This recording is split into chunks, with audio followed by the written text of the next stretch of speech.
Dalam rapat laporan pertanggungjawaban LKPJ Gubernur DKI Jakarta tahun 2024 10-12 April 2025 di Gedung DPRD DKI, anggota DPRD DKI Jakarta Joseph Hin Simanjuntak mempertanyakan aset daerah yang dinilainya yang tidak begitu jelas pemanfaatannya. Bulan September ini pemanfaatan aset daerah, ya toh.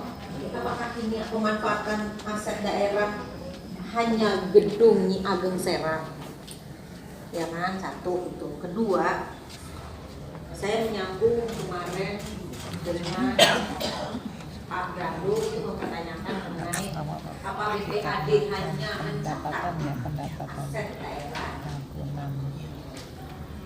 kemudian tidak bisa memanfaatkannya dengan maksimal. Saya berkaitan lagi dengan Jakarta Asset Management Center. Kalau boleh, jadi untuk ke depan Bu, saya mohon kalau bisa dibuat list aset daerah itu, dibuat listnya berapa harga kalau seumpama nih ada pihak ketiga pengusaha untuk bisa mempergunakan aset kita juga. Jadi tidak cuma di Ageng Serang ini aja termanfaatkan, tetapi bisa kita maksimalkan aset-aset daerah kita di tempat-tempat lain. Tetapi supaya tidak ada pertanyaan yang ngejelimet dari pihak ketiga yang berkeinginan memanfaatkan aset kita, kenapa ini Jakarta Asset Management tidak memberi list harga berapa sewa umpama gedung A, B, C, tanah A, B, C yang punya kita, supaya tidak lagi ada cerita nanti udah kita temuin aja Bapak Ibu datang ke gedung DA, MC gitu untuk kita berdiskusikan supaya gini, supaya saya berharapnya begini, kita terbuka lah berapa sih gedung atau tanah yang kita punya itu harganya. Kalau ada orang lain, pihak lain yang berkeinginan mempergunakan aset daerah kita, supaya itu kan feedbacknya tidak lagi restitusinya loh, artinya dimanfaatkan semaksimal mungkin, tidak terbengkalai.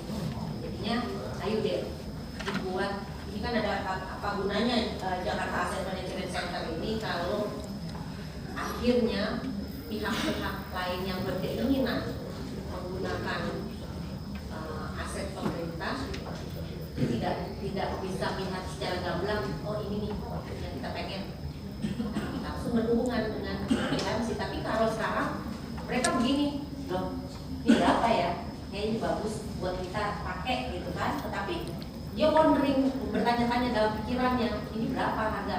Nah kalau terbuka semua, dibuka benar-benar gampang, orang siapapun bisa membaca, kemudian keinginan menggunakan aset itu lebih enak terbuka. Ya, kita jadi tidak ada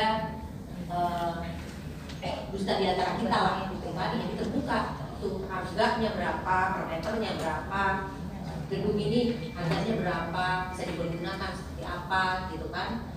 Terus kalau memang harus diperbaiki, ya udah perbaiki, tapi sesuai dengan kebutuhannya, tinggal bagaimana menyesuaikan dengan harga sewa umpama begitu. Jadi pihak-pihak lain itu bisa mempergunakan aset Pemda ini dengan baik, dan badan aset Pemda ini juga bisa memaksimalkan aset kita dengan bagus. Itu kan restitusinya kembali ke kita, APBD kita jadinya nanti, gitu kan? Itu aja sih, daripada terbengkalai seperti sekarang ini, platform gitu kan, gak ada gunanya juga gitu. Itu aja sih dari saya. Terus kepada itu yang mengenai aset, saya berharapnya ke depan BPAD bukan hanya mencatat ini asetnya si A, dari B, si C, dari dinas, tetapi kalau bisa dipergunakan sama pihak-pihak lain dengan, ya tentu Ibu tahu lah bagaimana cara udah jadi berserang ini dipergunakan pihak swasta, itu bisa dipergunakan digunakan dengan baik, ada restitusi yang